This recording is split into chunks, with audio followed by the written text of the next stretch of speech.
नमस्कार सभी लोगों को, उत्कर्ष क्लासेस में आप सब लोगों का स्वागत है। तो देखिए, हम बात कर रहे थे खगोल विज्ञान की, या हम बात कर रहे थे ब्रह्मांड की उत्पत्ति के संबंध में, और उसके बाद उसके में हमने जाना कि किस प्रकार से ब्रह्मांड की उत्पत्ति हुई है, और उत्पत्ति के बाद आपको कुछ जानना है किसके बारे में, सौर मंडल के बारे में। ठीक है, तो सौर मंडल में मैंने आपको, शायद आपने पिछली क्लास अगर पूरी देखी होगी, तो सौर मंडल में मैंने बताया था कि किस प्रकार से कौन कौन से सौर मंडल के सदस्य हैं, और उन्हीं सौर मंडल के सदस्यों से भी कभी कभार एग्जाम में प्रश्न आपके पूछ लिए जाते हैं। तो सौर मंडल के सदस्यों तक की हम बात यहां पर कर चुके थे लास्ट क्लास में, सौर मंडल। तो इसी से आगे हम कंटिन्यू करेंगे क्लास को, सौर मंडल। और देखिए, सौर मंडल वाले भाग को अगर हम देखें तो सौर मंडल के सदस्य कौन कौन से हैं। तो पहले सदस्य की अगर हम बात करते हैं तो एक तो आपका सूर्य है, सूर्य आपका आ जाता है। दूसरा, ग्रह इसके अंदर आ जाते हैं। तीसरा, उपग्रह इसके अंदर आ जाएंगे। चौथा, क्षुद्र ग्रह इसके अंदर आ जाएंगे, क्षुद्र ग्रह। इसके अलावा मैंने आपको बताया था उल्का पिंड भी इसके अंदर आते हैं, उल्का पिंड। इसके बाद मैंने बात की थी कॉमेट्स की, या धूमकेतु भी इसके अंदर आ जाएंगे। और उसके बाद धूल कण एवं गैसें। तो ये सारे के सारे जो है वो कहलाते हैं आपके क्या, सौर मंडल के सदस्य कहलाते हैं। ठीक है, अब एक एक करके इनके बारे में हम चर्चा कर लेते हैं। सौर मंडल के सदस्यों के बारे में अगर हम जानकारी दें तो देखिए, सबसे पहले हम बात करेंगे किसकी, सूर्य की बात करेंगे। बहुत इंपॉर्टेंट पार्ट है और बेसिक चीज़ें इससे जानने वाली हैं। ठीक है, तो यहाँ से सूर्य की हम बात करें तो सिंपल सी बात है, सूर्य में सबसे पहला फैक्ट क्या आ जाएगा कि सूर्य हमारे सौर मंडल का जनक है। Sun is the father of our solar system.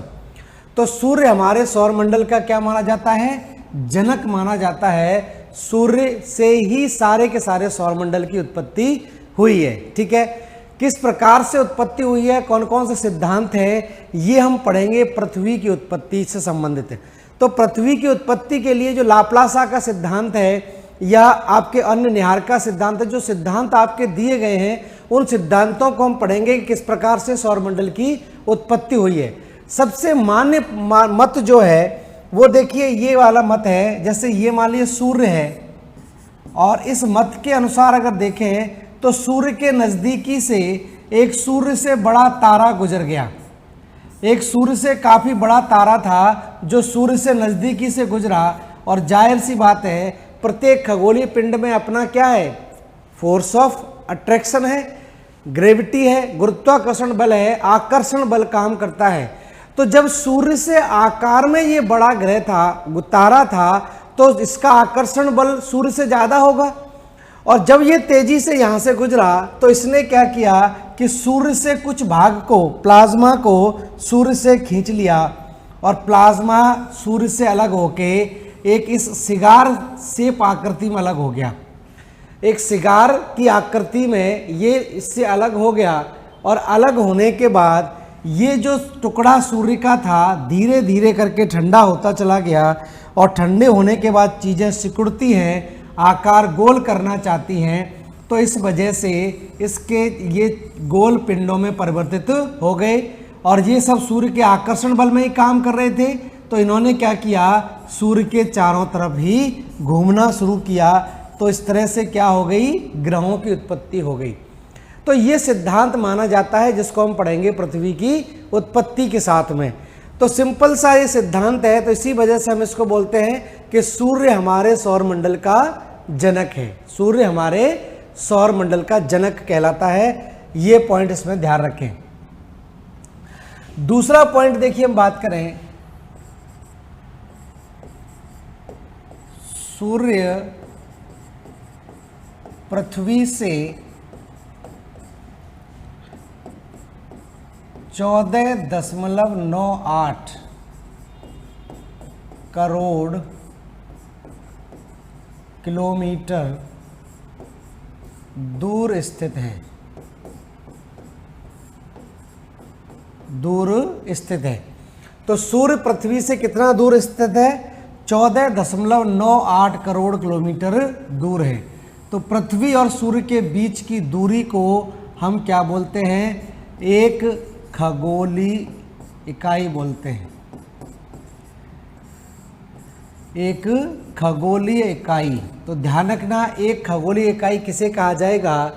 The average distance between sun and earth. तो पृथ्वी और सूर्य के बीच की दूरी को हम क्या बोलते हैं? एक खगोलीय इकाई बोलते हैं। और एक खगोलीय इकाई का मान कितना होगा? लगभग 15 करोड़ किलोमीटर होगा। तो लगभग 15 करोड़ ध्यान रखें, या 14.98 करोड़ ध्यान रखें, काम बन जाएगा। तो ध्यान रखें, सूर्य और पृथ्वी के बीच की औसत दूरी को क्या बोलते हैं? एक खगोलीय इकाई कहते हैं, या 1 एस्ट्रोनॉमिकल एस्ट्रोनॉमिकल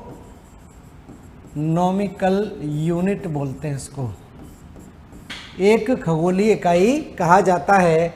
ठीक है, एक AU बोलते हैं, AU। ठीक है, अब देखिए हम बात करें आगे, कुछ और पॉइंट जान लेते हैं। सूर्य का प्रकाश, सूर्य का प्रकाश 3 × 10⁸ मीटर पर सेकंड की गति से चलता है, गति से चलता है। तो सूर्य के प्रकाश की गति आप जानते हैं ये कितना है? 3 × 10⁸ मीटर पर सेकंड है। अब आपको पृथ्वी और सूर्य के बीच की दूरी पता लग गई, और आपको ये भी पता लग गई कि प्रकाश की गति कितनी होती है। तो सिंपल सी बात है, हम निकाल सकते हैं कि पृथ्वी, सूर्य के प्रकाश को पृथ्वी तक पहुंचने में कितना समय लगेगा। तो सिंपल सी बात है, यहाँ पर अब आप जान जाएंगे सूर्य के प्रकाश को, सूर्य के प्रकाश को पृथ्वी तक पहुंचने में, पृथ्वी तक पहुंचने में 8 मिनट और 18 सेकंड, 8 मिनट 18 सेकंड, या सामान्यतः हम बात करें 500 सेकंड का समय लगता है। बेसिक इन्फॉर्मेशन है, आप सब जानते होंगे। ठीक है, तो लगभग 500 सेकंड, ठीक है, या 8 मिनट 18 सेकंड, कहीं 16 सेकंड भी लिखा रहता है, तो कोई बड़ी बात नहीं है, क्योंकि पृथ्वी और सूर्य के बीच में दूरी हमेशा एक समान नहीं रहती है। कभी पृथ्वी सूर्य के सबसे नज़दीक होती है और कभी दूर होती है। तो नज़दीक होगी तो 8 मिनट 16 सेकंड लगेंगे, और दूर होगी तो 8 मिनट 20 सेकंड लगेंगे। तो उसी से आप निकाल लीजिए एवरेज कितना आ जाएगा, 8 मिनट और 18 सेकंड की दूरी आ जाएगी। इस वजह से कहीं पर 8 मिनट 16 देखेंगे, कहीं 8 मिनट 20 सेकंड आप देखते हैं। तो एवरेज अगर दोनों का निकालेंगे तो कितना आ जाएगा, 8 मिनट और 18 सेकंड का समय लगता है।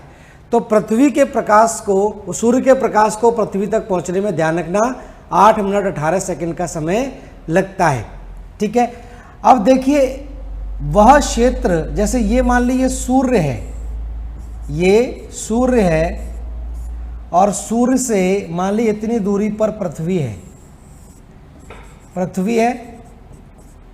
ठीक है, अब ये जो क्षेत्र है यहाँ पर, जहाँ पर आपकी पृथ्वी स्थित है, और पृथ्वी पर क्या है, जीवन पाया जाता है, पृथ्वी पर जीवन मौजूद है।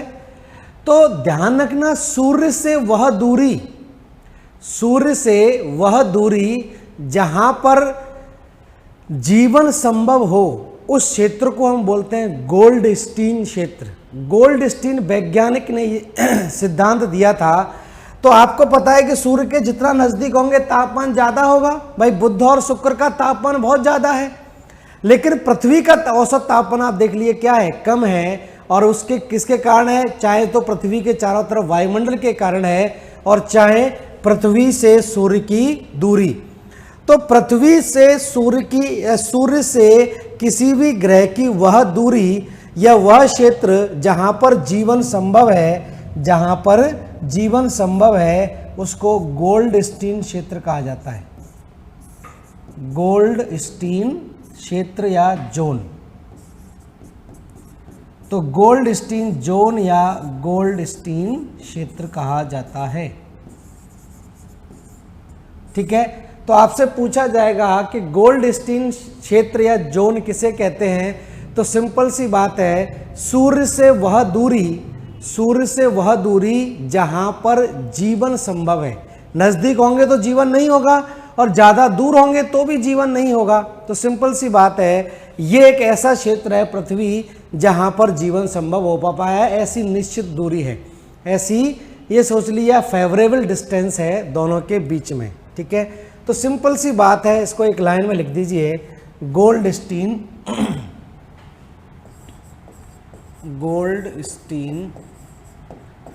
जोन।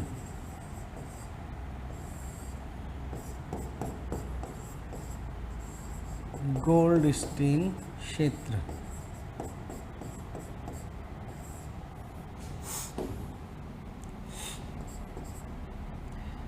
सूर्य से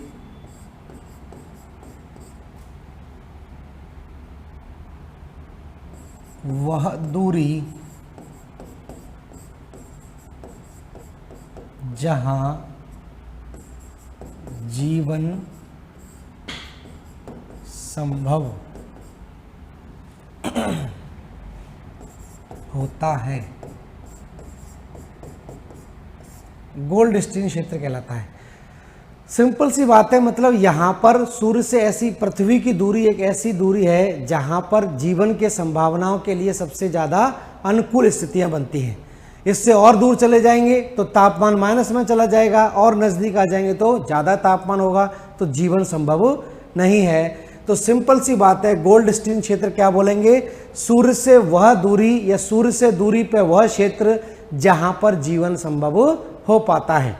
ठीक है, गोल्डस्टीन क्षेत्र आपका कहलाता है। तो ये कुछ फैक्ट क्लियर हो गए होंगे। अब देखिए बात करें हम अगला पॉइंट, सूर्य की ऊर्जा का स्रोत।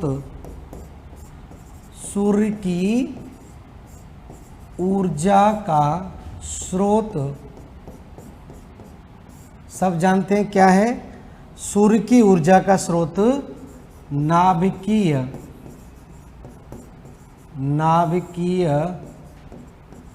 संलयन क्रिया है। तो सूर्य की ऊर्जा का स्रोत क्या है, नाभिकीय संलयन क्रिया।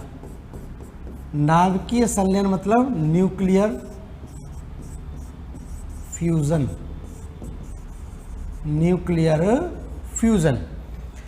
ध्यान रखना, ब्रह्मांड में दो ही तरीके से ऊर्जा उत्पन्न की जा सकती है, या तो नाभिकीय संलयन के द्वारा या नाभिकीय विखंडन के द्वारा। नाभिकीय विखंडन आपने सुना होगा, न्यूक्लियर फिजन, और दूसरा होता है न्यूक्लियर फ्यूजन। फ्यूजन में मतलब दो हाइड्रोजन के मॉलिक्यूल आपस में फ्यूज करते हैं और भारी मात्रा में ऊर्जा उत्पन्न करते हैं। तो सूर्य की ऊर्जा का एकमात्र स्रोत क्या है, नाभिकीय संलयन की क्रिया है, ना कि नाभिकीय विखंडन की क्रिया। तो इस क्रिया में क्या होता है कि हाइड्रोजन के दो मॉलिक्यूल आपस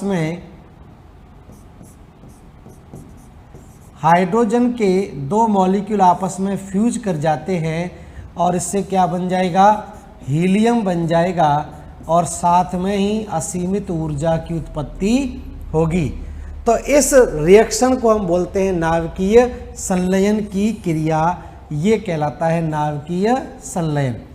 तो दो हाइड्रोजन के मॉलिक्यूल फ्यूज कर जाएंगे, हीलियम बन जाएगा, और भारी मात्रा में यहाँ पर क्या निकलेगी, ऊर्जा की उत्पत्ति होगी। तो नाभिकीय संलयन की क्रिया ये कहलाती है। और इसी पर ध्यान रखना, हाइड्रोजन बम काम करती है। अगर आपसे पूछा जाए कि हाइड्रोजन बम किस क्रिया पर काम करती है, तो हाइड्रोजन बम नाभिकीय संलयन क्रिया पर काम करती है। नाभिकीय संलयन क्रिया पर आधारित है। और परमाणु बम आप जानते ही हैं नाभिकीय विखंडन की क्रिया पर आधारित है। अब प्रश्न दूसरा ये आता है कि हाइड्रोजन और हीलियम सूर्य पर किस अनुपात में पाए जाते हैं। ये भी कई बार पूछा गया है, अनुपात भी पूछ सकते हैं या सीधा भी पूछ सकते हैं कि हाइड्रोजन कितना प्रतिशत पाई जाती है सूर्य पर। तो हाइड्रोजन और हीलियम ध्यान रखना 3:1 के अनुपात में पाए जाते हैं। तो सूर्य पर या सूर्य के संगठन की हम बात करें, अगले पेज पर लेते हैं, सूर्य पर गैसों का संगठन। सूर्य पर गैसों का संगठन। तो सूर्य पर गैसों के संगठन की बात करें तो ध्यान रखना, हाइड्रोजन गैस सूर्य पर कितनी है, 71% है। हीलियम कितनी है, 26% है। और अन्य गैसें कितनी बची, अन्य गैसें 26.5% लिखिए, 2.5% है अन्य गैसें। तो ये ध्यान रखें, ये क्या है, संगठन है सूर्य पर हाइड्रोजन और हीलियम का। तो हाइड्रोजन और हीलियम का अगर अनुपात देखेंगे तो अनुपात कितना आ जाएगा, 3:1 का अनुपात आ जाएगा। तो सीधा भी ध्यान रखें कितना अनुपात है हाइड्रोजन और हीलियम का, 3:1 के अनुपात में हाइड्रोजन और हीलियम गैस सूर्य पर पाई जाती है। ठीक है, नेक्स्ट जान लेते हैं आगे, अगला पॉइंट, सूर्य के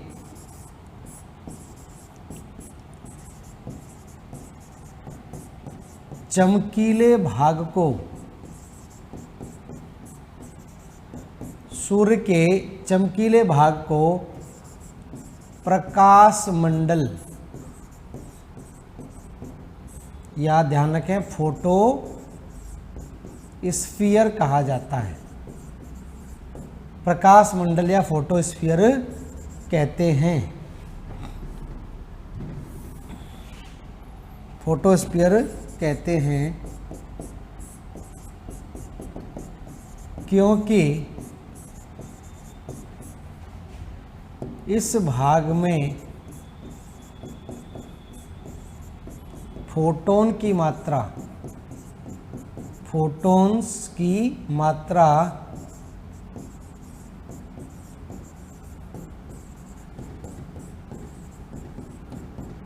सर्वाधिक होती है।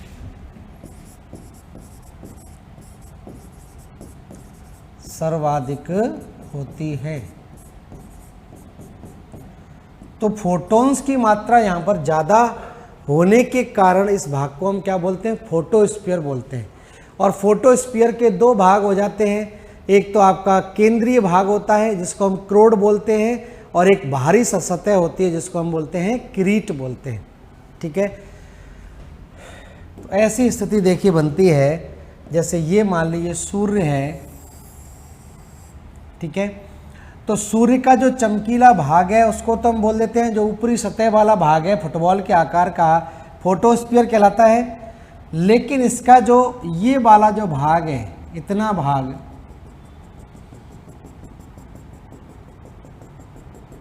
ठीक है, ये वाला जो भाग है इसको हम बोलते हैं किरीट। किरीट कहलाता है। किरीट को बोलते हैं इंग्लिश में कोरोना। कोरोना, ठीक है, किरीट कहलाता है। और किरीट का तापमान लगभग 5800 डिग्री सेंटीग्रेड या लगभग 6000 डिग्री सेंटीग्रेड होता है। ठीक है, ये पूछा भी जाता है कि सूर्य की ऊपरी सतह का तापमान कितना होता है, तो 6000 डिग्री सेंटीग्रेड होता है। और जो आंतरिक भाग है जिसको हम क्रोड बोलते हैं, ये वाला भाग क्या कहलाता है? क्रोड कहलाता है, क्रोड या कोर कहलाता है। और कोर का तापमान ध्यान रखना लगभग कितना होता है? 150 लाख डिग्री सेंटीग्रेड। तो लगभग 15 मिलियन डिग्री सेंटीग्रेड तापमान होता है सूर्य के केंद्र का, जबकि सूर्य की परिधि का तापमान कितना होता है? 5800 डिग्री सेंटीग्रेड होता है, लगभग 6000 डिग्री सेंटीग्रेड। तो दो भाग होते हैं फोटोस्फीयर के कितने होते हैं? दो भाग होते हैं फोटोस्फीयर, ठीक है। अब सूर्य की स्थिति हम बात कर रहे हैं, तो सूर्य पर क्या होता है कि निरंतर नाभिकीय संलयन की क्रिया होती रहती है, और जब नाभिकीय संलयन की क्रिया होगी तो वहां से क्या होगी? सौर ज्वाला निकलेगी, और जहां पर से सौर ज्वाला निकलती हैं उस जगह का तापमान घटकर मात्र 15 डिग्री सेंटीग्रेड रह जाता है।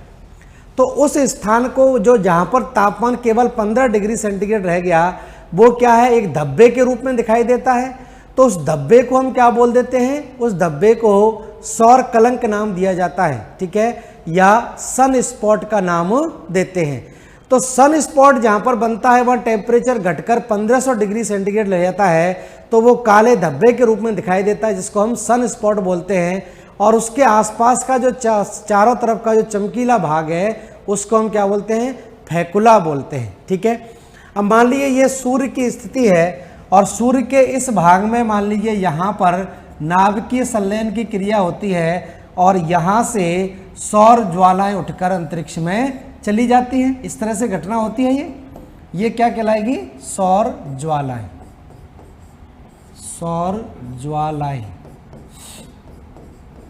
Solar flares.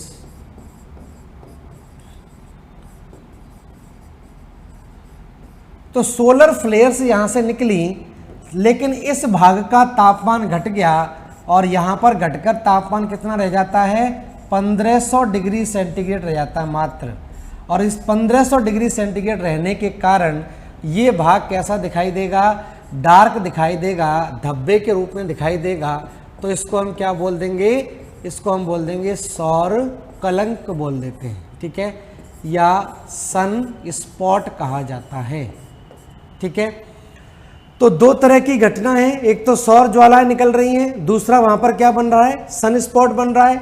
और इस सन स्पॉट के आसपास में यहाँ तो डार्क क्षेत्र हो गया, और इसके आसपास में जो चमकीला भाग है, इस चमकीले भाग को हम क्या बोलते हैं? फैकुला बोलते हैं। ये फैकुला कहलाता है, और ये क्या कहलाता है? सन स्पॉट कहलाता है। तो फैकुला का तापमान तो इतना है, लेकिन सन स्पॉट का तापमान कितना है? 1500 डिग्री सेंटीग्रेड रह जाता है, इसलिए ये काले धब्बे के रूप में नजर आता है, ठीक है। अब ध्यान रखिए, दो तरह की स्थिति बन रही है यहाँ पर। एक तो सन स्पॉट बन रहा है, दूसरा सोलर फ्लेयर बन रहा है, सोलर फ्लेयर्स, ठीक है। तो जब सन स्पॉट बनेगा, ठीक है, तो ये कैसे बनेगा? जब सोलर फ्लेयर बनेगी, मतलब विस्फोट हुआ, अंतरिक्ष में ज्वालाएं चली गई, वहां का तापमान कम रह गया, ठीक है, तो वो सन स्पॉट बन गया। लेकिन सन स्पॉट के बाद में फिर यहां पर क्या बनता है? फिर से सोलर फ्लेयर बनता है। तो मतलब कहने का ये है कि सौर कलंक और सौर ज्वालाएं ये एक चक्र बनाती हैं। मतलब सन स्पॉट बनेगा, फिर वहां पर सौर ज्वालाएं, और सौर ज्वालाएं बनेगी तो वहां पर सन स्पॉट बनेगा। तो ये एक चक्र बन जाता है, और इस चक्र को ध्यान रखना हम क्या बोलते हैं? इस चक्र को बोलते हैं सौर चक्र। ये चक्र क्या कहलाता है? सौर चक्र कहलाता है, या सोलर साइकिल इसको बोलते हैं, सोलर साइकिल। अब सोलर साइकिल इसको बोलेंगे तो सोलर साइकिल को पूरे होने में समय भी लगेगा। तो आपसे अगर पूछा जाए कि एक सौर चक्र को पूरा होने में कितना समय लगता है, तो क्या जवाब होगा? तो ध्यान रखना, ये चीज़ बहुत इंपॉर्टेंट है। एक सन स्पॉट बनने में कितना समय लगता है? 11 वर्ष का समय लगता है। और एक सोलर फ्लेयर बनने में कितना समय लगता है? 11 वर्ष का समय लगता है। तो 11 वर्ष लग जाते हैं एक सन स्पॉट बनने में, और 11 वर्ष लग जाते हैं सौर ज्वाला बनने में, सोलर फ्लेयर बनने में। तो कुल सौर चक्र कितने साल में पूरा होगा?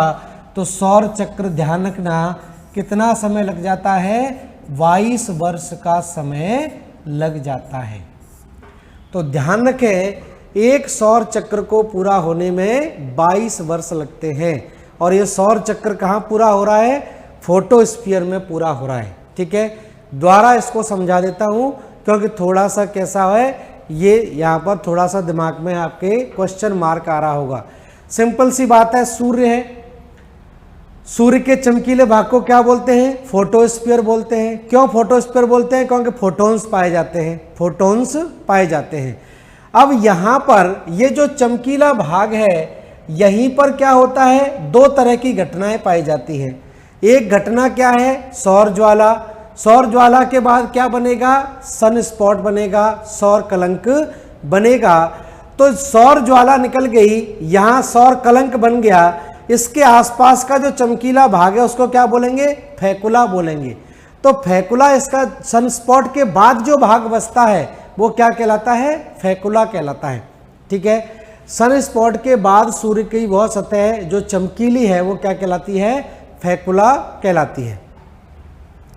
लिख देता हूं यहां पर, सौर कलंक के बाद, सौर कलंक के अलावा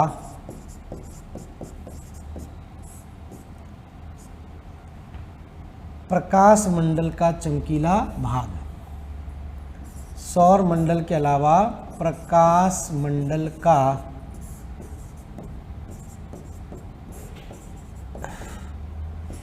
चमकीला भाग। ठीक है, तो ये ध्यान रखना क्या कहलाएगा? फेकुला कहलाए। कुछ टर्म है बस यही ध्यान रखने हैं। अब दूसरी चीज मैंने यहां पर बताई थी कि जो बाहरी सतह होती है, जो कोरोना होता है, उसका तापमान कितना होता है? 5800 या 6000 डिग्री सेंटीग्रेड। और जो आंतरिक केंद्र जो होता है, क्रोड का तापमान कितना होता है? 15 मिलियन डिग्री सेंटीग्रेड या 150 लाख डिग्री सेंटीग्रेड इसका तापमान होता है। और सौर कलंक और सोलर फ्लेयर, ये एक चक्र सूर्य पर चलता रहता है। एक सौर कलंक को बनने में 11 साल और एक सौर ज्वाला को बनने में 11 साल लगते हैं। तो ये जो सौर चक्र यहाँ पर बनता है उसको कुल कितना समय लग जाएगा? 22 वर्ष का समय लगता है। तो सौर चक्र ध्यान रखना कितने साल में पूरा होगा? 22 वर्ष में पूरा होगा। ये ध्यान थोड़ा सा आपको रखना पड़ेगा। ठीक है, अब अगर आपने देखा होगा जब पूर्ण सूर्य ग्रहण की स्थिति होती है, पूर्ण सूर्य ग्रहण की स्थिति जब होती है तो आपको पता होगा, उस समय खूब आपने टीवी और अखबारों में पढ़ा होगा कि पूर्ण सूर्य ग्रहण को नंगी आंखों से नहीं देखना चाहिए। क्यों नहीं देखना चाहिए? जबकि सूर्य तो चमक ही नहीं रहा है, वो तो ग्रहण लगा हुआ है। इसके पीछे क्या कारण होता है? तो कई बार एग्जामों में ये प्रश्न आपका पूछा गया है कि पूर्ण सूर्य ग्रहण की स्थिति में नंगी आंखों से उसे क्यों नहीं देखना चाहिए। तो इसके पीछे कारण क्या है? इसके पीछे एकमात्र कारण है कि इसको हम क्या बोलते, इसमें क्या होता है कि ये जब सूर्य ग्रहण पड़ता है तो ये वाला पूरा का पूरा भाग तो ढक जाता है, बचता कौन सा है? केवल कोरोना वाला भाग दिखाई देता है, क्रीट वाला भाग आपको चमका दिखाई देता है, जिसको रिंग्स ऑफ फायर भी बोलते हैं। ठीक है, जिसको डायमंड रिंग या रिंग्स ऑफ फायर के नाम से भी जाना जाता है। उस स्थिति में क्या होता है कि भारी मात्रा में एक्स किरणें उत्सर्जित होती हैं, और एक्स किरणें क्या होती हैं? सीधा आंखों पर प्रभाव डालती हैं, इस वजह से नहीं देखा जाता है। ठीक है, तो देखिए पूर्ण सूर्य ग्रहण की स्थिति जब होती है तो जैसे ये मान लीजिए सूर्य है, और पूर्ण सूर्य ग्रहण की स्थिति जब बनती है तो ये पूरा का पूरा भाग आपका ढक जाता है। इतनी स्थिति दिखाई देती है। ये पूरा का पूरा हिस्सा क्या है? डार्क हो जाता है, चंद्रमा बीच में आ जाता है पृथ्वी और सूर्य के। तो यहाँ पर ये भाग तो आपका डार्क हो जाएगा पूरा का पूरा।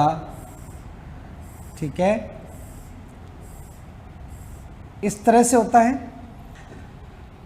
ये वाला भाग केवल चमकता है, तो इस भाग को हम क्या बोलते हैं? डायमंड रिंग बोलते हैं। डायमंड रिंग या रिंग्स ऑफ फायर भी बोलते हैं, रिंग ऑफ फायर। ठीक है, इस स्थिति में क्या होता है, इसको बोलते हैं पूर्ण सूर्य ग्रहण। पूर्ण सूर्य ग्रहण, ठीक है, complete solar Eclipse. Complete solar Eclipse कहा जाता है इसको। ठीक है, तो पूर्ण सूर्य ग्रहण की स्थिति में ध्यान रखना, पूर्ण सूर्य ग्रहण की स्थिति में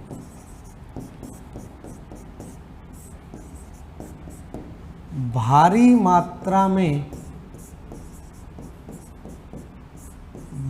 मात्रा में एक्स किरणें उत्सर्जित होती हैं, उत्सर्जित होती हैं,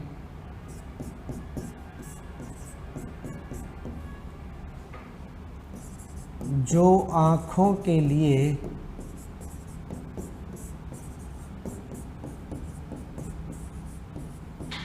हानिकारक होती हैं,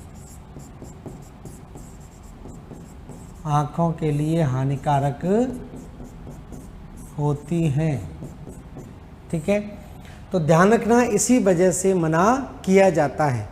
तो ये आँखों के लिए हानिकारक होती है। ठीक है, ये चीज़ आपको थोड़ा सा इसमें और ध्यान रखनी है सूर्य के बारे में।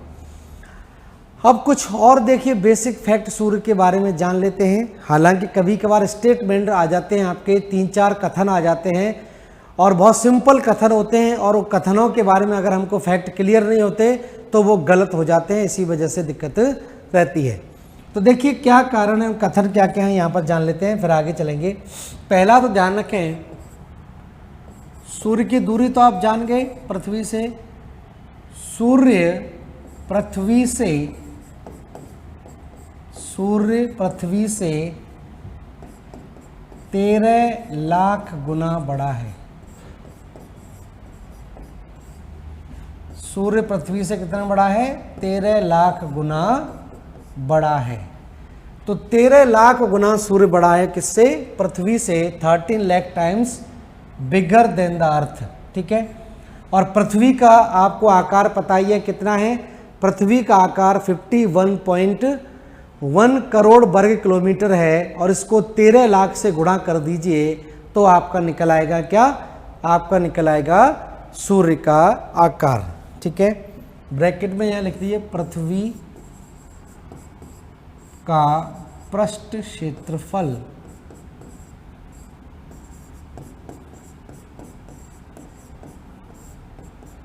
51.1 करोड़ वर्ग किलोमीटर है।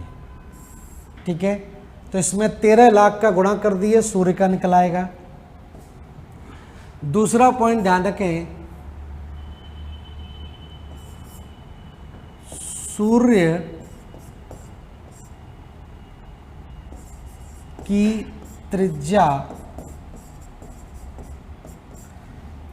पृथ्वी की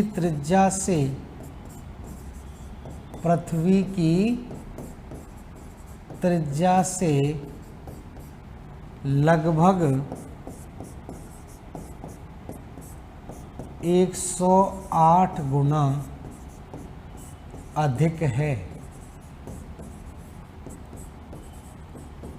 ठीक है, तो सूर्य की त्रिज्या पृथ्वी से कितनी है? लगभग 108 गुना ज़्यादा है, जबकि आपको पता होगा the radius of earth is, पृथ्वी की त्रिज्या कितनी है? पृथ्वी की त्रिज्या है, ठीक है, इसकी हम बात करें तो ये आपकी है 6371 किलोमीटर, ये पृथ्वी की त्रिज्या है। ठीक है, तीसरे फैक्ट की हम बात करें, यहाँ पर एक और फैक्ट पूछ लेते हैं। सूर्य का गुरुत्वाकर्षण बल सूर्य का गुरुत्वाकर्षण बल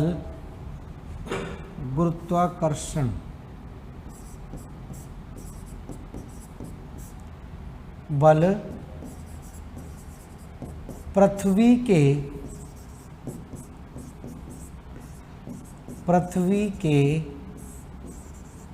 गुरुत्वाकर्षण बल से पृथ्वी के गुरुत्वाकर्षण बल से 28 गुना अधिक है। 28 गुना अधिक है।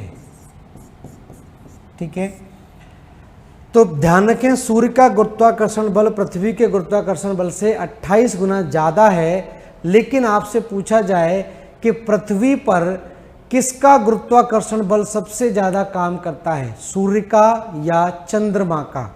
दोनों में से अगर पूछा जाए कि किसका गुरुत्वाकर्षण बल पृथ्वी पर ज़्यादा कार्य करता है, तो ध्यान रखें चंद्रमा का गुरुत्वाकर्षण बल ज़्यादा काम करता है, क्योंकि चंद्रमा मात्र 3,84,000 किलोमीटर दूर स्थित है और सूर्य 15 करोड़ किलोमीटर दूर स्थित है।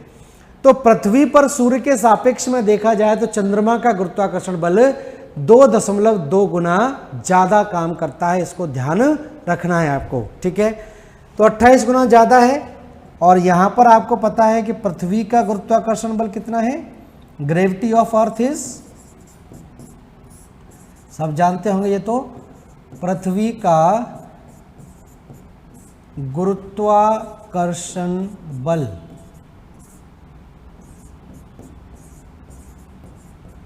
9.8 मीटर पर सेकेंड स्क्वायर, ये पृथ्वी का गुरुत्वाकर्षण बल है। तो इससे 28 का गुणा कर दीजिए तो ये सूर्य का गुरुत्वाकर्षण निकल आएगा। तो ये इस तरह से कुछ स्टेटमेंट आ जाते हैं, 3-4 स्टेटमेंट आ जाएंगे और पूछेंगे निम्नलिखित में से कौन सा स्टेटमेंट या कथन सूर्य के संदर्भ में सही है। तो ये कथनों को थोड़ा सा ध्यान रखना पड़ेगा। अब देखिए कुछ चीज़ हम और जान लेते हैं। सूर्य से सौर ज्वालाएं निकलती हैं, ये तो आप जान ही गए। और इन सौर ज्वालाओं में भारी मात्रा में क्या निकलते हैं, इससे इलेक्ट्रोमैग्नेटिक वेव्स निकलती हैं, विद्युत चुम्बकीय तरंगें निकलती हैं। अब ये विद्युत चुम्बकीय तरंगें जब पृथ्वी के वायुमंडल में प्रवेश कर जाती हैं तो वहाँ पर एक घटना होती है, उस घटना का नाम आपने सुना होगा अरोरा की घटना। तो कई बार पूछा जाता है कि अरोरा की घटना कहाँ पर दिखाई देती है, उत्तरी गोलार्ध में इसको क्या बोलते हैं, दक्षिणी गोलार्ध में इसको क्या बोलते हैं, या ये वायुमंडल के कौन सी परत में दिखाई देती है, किस लेयर में ये एटमॉस्फेयर की नज़र आती है। तो सिंपल सी बात आप देख लिए, यहाँ पर ये मान लीजिए सूर्य है और सूर्य से सौर ज्वालाएं निकलती ही हैं, ये तो आप जान ही गए। और सूर्य से ये सौर ज्वालाएं जब निकलती हैं इस तरह से, तो ये सारी की सारी सौर ज्वालाएं कैसी होती हैं, सूर्य से निकलने वाली सौर ज्वालाएं किस तरह की ज्वालाएं होंगी, सारी की सारी ज्वालाएं ध्यान रखना ये इलेक्ट्रोमैग्नेटिक होती हैं, विद्युत चुम्बकीय होती हैं। तो ये क्या हो गई, सौर ज्वालाएं।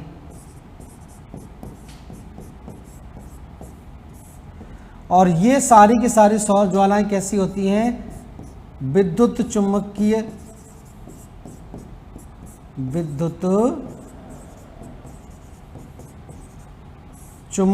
किरणें होती हैं या विद्युत चुम्बकीय तरंगें, इलेक्ट्रोमैग्नेटिक वेव्स।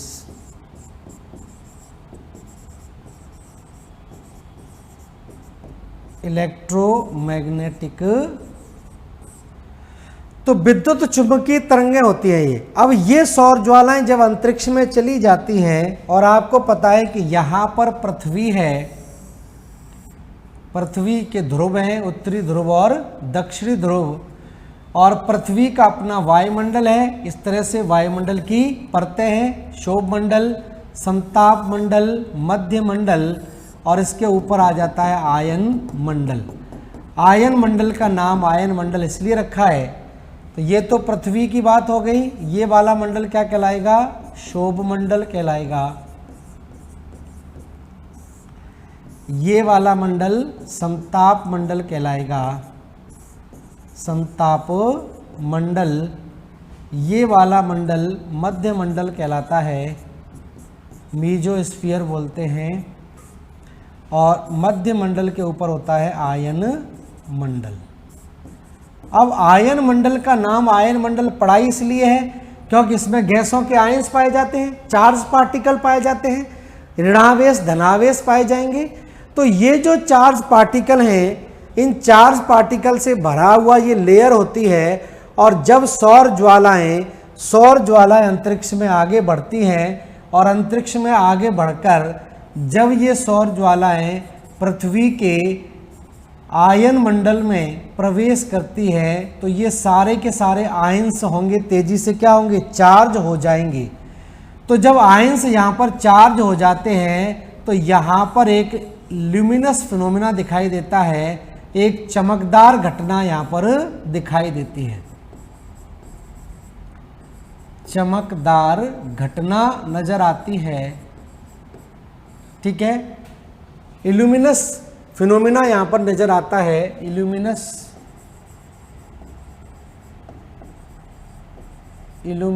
फिनोमिना। ठीक है, इस चमकदार घटना को ध्यान रखना, हम क्या बोलते हैं? इस चमकदार घटना को कहा जाता है अरोरा की घटना, अरोरा कहा जाता है। ठीक है, और अरोरा की स्थिति क्या है कि अरोरा उत्तरी ध्रुव पर दिखाई देता है या दक्षिणी ध्रुव पर दिखाई देता है। अरोरा एक तो या तो उत्तरी ध्रुव से या दक्षिणी ध्रुव से, क्योंकि यहीं से वायुमंडल की ऊंचाई कम होती है। तो उत्तरी ध्रुव पर क्या कहा जाता है, ये पूछा जाता है। तो ध्यान रखना, उत्तरी ध्रुव पर इस घटना को हम क्या बोलते हैं? उत्तरी ध्रुव पर इस घटना को बोलते हैं अरोरा बोरेलिस। अरोरा बोरेलिस कहा जाता है उत्तरी ध्रुव पर, और दक्षिणी ध्रुव पर इस घटना को क्या बोलते हैं? दक्षिणी ध्रुव पर इस घटना को अरोरा ऑस्ट्रेलिस कहते हैं, अरोरा ऑस्ट्रेलिस। तो ये दो तरह की घटना दिखाई देती है, किसके कारण? सौर ज्वालाओं के कारण। तो सूर्य से जो सौर ज्वालाएं निकलती हैं, ये सौर ज्वालाएं जब अधिक मात्रा में होती हैं और पृथ्वी के वायुमंडल तक पहुंच जाती हैं, आयन मंडल तक पहुंच जाती हैं, तो आयन मंडल में जो मौजूदा आयंस हैं वो तेजी से चार्ज हो जाते हैं। और कोई भी चीज़ ज़्यादा चार्ज होगी तो वो चमकने लगेगी। तो यहाँ पर जब ये आयंस बहुत ज़्यादा चार्ज होते हैं तो चार्ज होने के कारण ये चमकने लगते हैं, और इसी चमकदार घटना को क्या बोल दिया जाता है? अरोरा की घटना बोलते हैं। और अरोरा को उत्तरी गोलार्ध में उत्तरी ध्रुव पर इसको क्या बोलते हैं? अरोरा बोरेलिस कहा जाता है, और दक्षिणी ध्रुव पर इसको अरोरा ऑस्ट्रेलिस कहा जाता है। अरोरा बोरेलिस, और दक्षिणी ध्रुव पर इसको बोलते हैं अरोरा ऑस्ट्रेलिस। ऑस्ट्रेलिस मीन्स होता है साउथ। ठीक है, तो ये कहाँ पर है? दक्षिणी ध्रुव पर।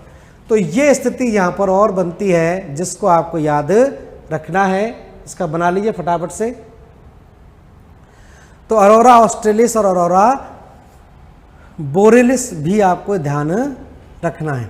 ठीक है, तो ये सूर्य के संबंध में कुछ फैक्ट आपने जान लिए। सूर्य से इसी तरह से कथनों के रूप में 3-4 कथन लेकर एक आध प्रश्न आपका बनता है, बाकी चीज़ें आप जानते हैं। अब हम बात करें ग्रहों की। तो ग्रहों के बारे में बात करें तो आपको पता ही है ग्रह कितने हैं, कुल ग्रहों की संख्या कितनी है? 8 ग्रह हैं। ठीक है, पहले 9 हुआ करते थे।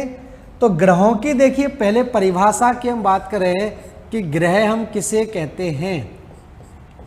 ठीक है, तो ग्रहों से कैसे प्रश्न आपसे पूछा जाएगा, ग्रहों से कैसे मुख्य परीक्षा में पूछा जाएगा। तो मुख्य परीक्षा के संबंध में यहाँ पर देखिए 2 प्रश्न लिख लीजिए और घर बैठ के आप इसको लिखिए। क्वेश्चन नंबर 1 है, मुख्य परीक्षा के लिए छोटे प्रश्न आपके पूछेंगे। IAU ने 2006 में ग्रहों की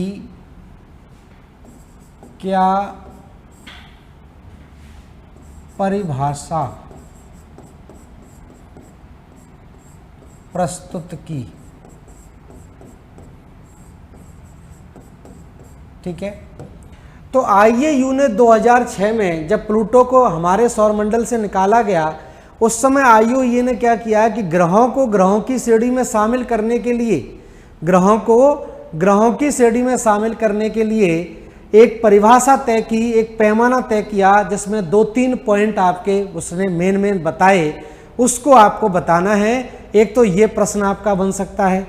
दूसरा प्रश्न क्या बन सकता है कि ग्रहों के बारे में ही कुछ चीजें, क्योंकि जिन 8 ग्रहों को 2 वर्गों में बांटा गया है। ठीक है, तो आपसे प्रश्न पूछा जाएगा पार्थिव ग्रह तथा जोवियन ग्रह, पार्थिव ग्रह तथा जोवियन ग्रह में अंतर स्पष्ट कीजिए, अंतर स्पष्ट कीजिए। ठीक है, तो एक तो आपको यह बताना है कि पार्थिव ग्रह और जोवियन ग्रह क्या होते हैं, इसके क्या क्या मेन अंतर हो सकते हैं। ठीक है, तो ये बड़ा क्वेश्चन भी आ सकता है, 4-4 अंतर, 5-5 अंतर आपको बताने होंगे। ठीक है, जिससे कि ये पूरा क्लियर हो जाए कि पार्थिव ग्रह और जोवियन ग्रह क्या होते हैं। ठीक है, एक और क्वेश्चन यहां पर लिख लीजिए,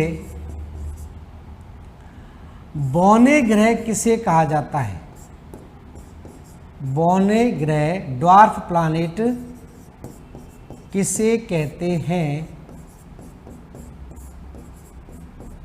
और क्यों? ठीक है, उदाहरण सहित बताइए। तो बौना ग्रह या ड्वार्फ प्लैनेट किसे कहते हैं और क्यों इनको बौना ग्रह कहा जाता है? तो ये किसमें छुपा हुआ है? IAU की ही परिभाषा में छुपा हुआ है, इंटरनेशनल एस्ट्रोनॉमिकल यूनियन।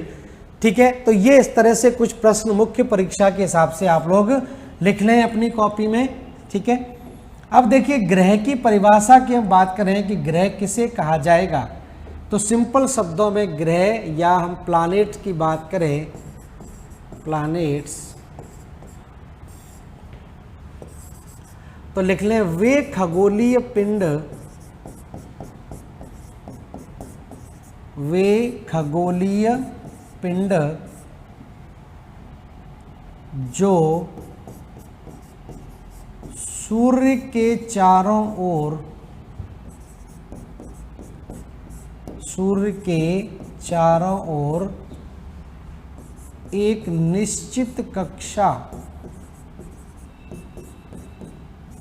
सूर्य के चारों ओर एक निश्चित कक्षा में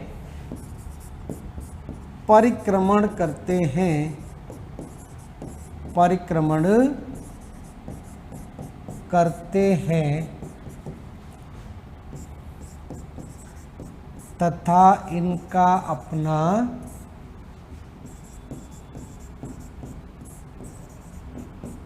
कोई ऊर्जा स्रोत नहीं होता है, ऊर्जा स्रोत नहीं होता है, अर्थात ये सूर्य से ऊर्जा प्राप्त करते हैं, सूर्य से ऊर्जा प्राप्त करते हैं। ठीक है, तो ये ध्यान रखना है पहली चीज तो यहाँ पर कि ग्रह किसे कहेंगे और तारा किसे कहेंगे। तारा क्या है? तारा खुद अपनी ऊर्जा उत्सर्जित करते हैं, लेकिन ग्रह पहली चीज तो ध्यान रखना सूर्य के चारों ओर परिक्रमण करते हैं और इनका अपना कोई ऊर्जा का स्रोत नहीं होता है, एक निश्चित कक्षा में परिक्रमण करते हैं। परिक्रमण तो बहुत और भी चीजें कर रही हैं, बहुत सारे खगोलीय पिंड सूर्य का परिक्रमा कर रहे हैं, लेकिन एक निश्चित गुरुत्वाकर्षण बल के कारण निश्चित पथ पर ये चलते रहते हैं, अपनी कक्षा में निर्धारित बैठे रहते हैं। और अपनी कक्षा में निर्धारित क्यों बैठे हुए हैं? क्योंकि इन पर एक निश्चित आकर्षण बल काम कर रहा है, ग्रेविटेशनल फोर्स काम करता है, तो इसकी वजह से ये अपनी एक निश्चित कक्षा में बैठे पाए जाते हैं। तो ये वे खगोलीय पिंड हैं जो सूर्य के चारों ओर एक निश्चित कक्षा में परिक्रमण करते हैं तथा इनका अपना कोई ऊर्जा का स्रोत नहीं होता, अर्थात ये सूर्य से ऊर्जा प्राप्त करते हैं। ठीक है, ये तो सामान्य सी परिभाषा है ग्रहों के बारे में। बाकी चीजें आपको ध्यान रखनी है कि ग्रहों में और उपग्रहों में क्या अंतर होता है, ये भी पूछ सकते हैं या आप बता भी सकते हैं। तो ग्रह और उपग्रह के बारे में थोड़ा सा जान लें। ठीक है, तो ये ग्रह के बारे में बात हो गई। अब देखिए हम बात करें कि किस तरह से ग्रह आपके अपनी अपनी कक्षा में है, कि कौन दूरी के हिसाब से है, कौन आकार के हिसाब से है, वो भी आपसे पूछा जाता है। और क्रम में लगाने के लिए अक्सर वो पूछे जाते हैं। तो प्री में तो इसी तरह से आएगा कि आकार के आधार पर ग्रहों के सही क्रम वाला सही क्रम बताइए। तो सही क्रम कौन सा है, 4 ऑप्शन आपको दे देंगे, इस तरह से पूछा जाता है। तो देखिए ग्रहों की स्थिति के बारे में हम बात करें तो आपको पता है कि यहां पर क्या है, सूर्य है। सूर्य, तो सूर्य से दूरी के क्रम में अगर हम देखें तो सूर्य से दूरी के क्रम में अगर हम देखें कि किस तरह से ग्रहों की स्थिति है सूर्य से दूरी के क्रम में, तो सूर्य के सबसे नज़दीक यहाँ पर एक ग्रह नज़र आता है। इस ग्रह को हम क्या बोलते हैं, बुध बोल देते हैं। तो इस तरह से यहाँ पर एक बुध है, बुध के बगल में शुक्र है, शुक्र के बगल में पृथ्वी है, पृथ्वी के बगल में मंगल है, मंगल के बाद बृहस्पति है, शनि है, अरुण है और उसके बाद वरुण है। ठीक है, इस तरह से ग्रहों की स्थिति नजर आती है। क्रम ध्यान रखें, छोटे बड़े थोड़े से बड़े ही हो जाते हैं। तो यहाँ पर मैं आपको बता दूं, इसको हम क्या बोलेंगे, ये कहलाता है मरकरी या बुध, मरकरी या बुध, वीनस या शुक्र, अर्थ, पृथ्वी,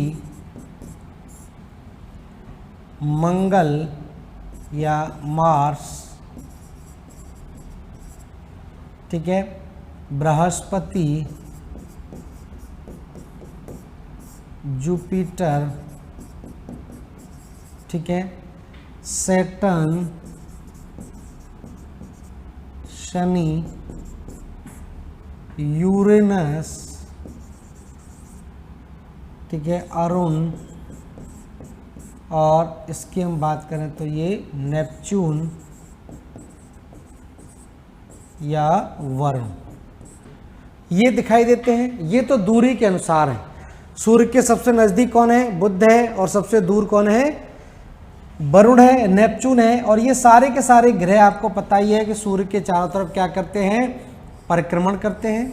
ठीक है, सारे के सारे ग्रह सूर्य के चारों ओर परिक्रमण करते हैं। और आपसे यही पूछा जाता है कि कौन सा ग्रह किस दिशा में सूर्य का परिक्रमण करता है। यही बहुत इंपॉर्टेंट बात है। आपको पता है कि सारे के सारे ग्रह सूर्य की परिक्रमा एंटी क्लॉकवाइज डायरेक्शन में करते हैं, लेकिन 2 ऐसे ग्रह हैं जो क्लॉकवाइज डायरेक्शन में सूर्य की परिक्रमा करते हैं। सारे के सारे ग्रह, 2 ग्रह केवल ऐसे हैं जो विपरीत दिशा में सूर्य का परिक्रमण करते हैं। और इन 2 ग्रह कौन से हैं, यू और वी। यू वी ध्यान रखें, अल्ट्रावायलेट ध्यान रखें, उदयवीर ध्यान रखें। यू और बी ऐसे ग्रह हैं जो सूर्य के चारों ओर क्या करते हैं, घड़ी की दिशा के अनुसार परिक्रमण करते हैं। तो वी से कौन हो जाएगा, वीनस हो जाएगा। ये इस तरह से परिक्रमण करता है। ठीक है, ये इस तरह से सूर्य का परिक्रमण करता है। और दूसरा वरुण करता है, अरुण करता है। बाकी सारे के सारे ध्यान रखना एंटी क्लॉकवाइज डायरेक्शन में सूर्य का परिक्रमण करते हैं, ये ध्यान रखना है। केवल 2 जो हैं वो विपरीत दिशा में कर रहे हैं। तो ये एक तो पॉइंट बन जाता है। दूसरा पॉइंट क्या बनता है यहीं से कि ये जो मरकरी, वीनस, अर्थ और मार्स, ये जो 4 ग्रह हैं, मरकरी, वीनस, अर्थ और मार्स, इन 4 ग्रहों को हम क्या बोलते हैं? आंतरिक ग्रह बोलते हैं। आंतरिक ग्रह कहलाते हैं, या इन्हीं को हम क्या बोल देते हैं? पार्थिव ग्रह बोलते हैं। पार्थिव ग्रह, पार्थिव मतलब पृथ्वी की तरह। पृथ्वी कैसा है? ठोस ग्रह है। तो अंदर के चारों ग्रह कैसे हैं? ठोस ग्रहों की श्रेणी में आते हैं। जबकि बाहर के चारों ग्रहों की बात करें तो इन चारों ग्रहों को या तो हम बाहरी ग्रह बोलते हैं, बाहरी ग्रह, या हम इनको बोल देते हैं, बाहरी ग्रह के अलावा हम इनको बोलते हैं गैसीय ग्रह, गैसीय ग्रह भी बोल देते हैं, या हम इनको क्या बोलते हैं? जोवियन ग्रह भी बोलते हैं, जोवियन ग्रह। ठीक है, जोवियन ग्रह भी आपके कहलाते हैं। तो ध्यान रखना, आपका बृहस्पति, शनि, अरुण और वरुण किस में आते हैं? जोवियन ग्रह के अंदर आते हैं। तो ये 4 ठोस ग्रह हैं और 4 गैसीय ग्रह कहलाते हैं। और इनके बीच में यहाँ पर अगर आप देखें तो यहाँ पर मंगल और बृहस्पति के बीच में एक एस्टेरॉयड बेल्ट पाई जाती है। एस्टेरॉयड वो खगोलीय पिंड हैं जो मंगल और बृहस्पति के बीच में परिक्रमा करते हैं। तो इनको हम इसको क्या बोलते हैं? एस्टेरॉयड बेल्ट बोलते हैं। ठीक है, तो क्षुद्र ग्रह आपको कहाँ दिखाई देते हैं? क्षुद्र ग्रह, ध्यान रखना, क्षुद्र ग्रह मंगल और बृहस्पति के बीच में। तो लगभग 40,000 की संख्या में क्षुद्र ग्रह आपको नजर आते हैं। और ये क्षुद्र ग्रह कहाँ पर नजर आते हैं? मंगल और बृहस्पति ग्रह के बीच में इन ग्रहों की स्थिति पाई जाती है। तो इस तरह से हम ध्यान रखें तो ये एक तो ध्यान रखना है सूर्य से दूरी के क्रम में, दूसरा आपको ध्यान रखना है आकार के क्रम में।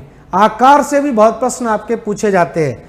तो देखिए, आकार के आधार पर घटते हुए क्रम में अगर लिखा जाए, ग्रह आकार के आधार पर, आकार के आधार पर घटते हुए क्रम में, घटते हुए क्रम में, तो दोनों तरीके से प्रश्न आपका बन जाता है। ध्यान रखें, आंतरिक ग्रह भी पूछ लेते हैं घटते हुए क्रम में और बाहरी ग्रह भी पूछ लेते हैं। तो बाहरी ग्रह तो अपने आकार के अनुसार ही अपनी अपनी कक्षा में विराजमान हैं, जबकि आंतरिक ग्रह थोड़ा सा गड़बड़ है, तो उसी में से प्रश्न आपका बन जाता है। तो देखिए, बाहरी ग्रहों की बात करें तो सब लोग जानते हैं कि सबसे बड़ा ग्रह कौन सा है? बृहस्पति है, जुपिटर है। जुपिटर से छोटा कौन है? सैटर्न है। ठीक है, शनि है। शनि से छोटा कौन है? यूरेनस है। यूरेनस या अरुण है। अरुण से छोटा कौन है? नेपच्यून है या वरुण है। ठीक है, ये 4 तो अपने अपने आकार में है, कक्षा के अनुसार ही इसी क्रम में है उसमें भी। लेकिन बात आती है आंतरिक ग्रहों की, तो आंतरिक ग्रहों में आपको एक लाइन ध्यान रखनी है। हमारे यहाँ वोटिंग किससे होती है? ईवीएम मशीन से होती है। इलेक्ट्रॉनिक वोटिंग मशीन ईवीएम का इस्तेमाल किया जाता है। तो आंतरिक ग्रहों में आपको थोड़ी सी हिंट मिल जाएगी कि सबसे आंतरिक ग्रहों में सबसे बड़ा ग्रह कौन सा है, या वरुण के बाद कौन सा ग्रह आएगा। तो ई से यहाँ पर कौन सा आ जाएगा? ई से यहाँ पर आ जाएगा आपका अर्थ हो जाएगा। ठीक है, पृथ्वी आ जाएगा। और पृथ्वी के से जस्ट छोटा कौन सा है? तो ये कौन सा आ जाएगा? वीनस आ जाएगा या शुक्र ग्रह आ जाएगा। और शुक्र ग्रह से छोटा कौन सा आ जाएगा? ध्यान रखना, मंगल ग्रह आ जाएगा, मार्स। और सबसे छोटा सब जानते ही हैं कौन सा होगा? मरकरी होगा। या बुध ग्रह होगा। तो ये क्रम जरूर ध्यान आप लोग रखें। तो ईवीएम से आपको हिंट मिल जाएगी, अर्थ, शुक्र और इधर की तरफ मंगल। तो ये घटते हुए क्रम में आपको ध्यान रखें।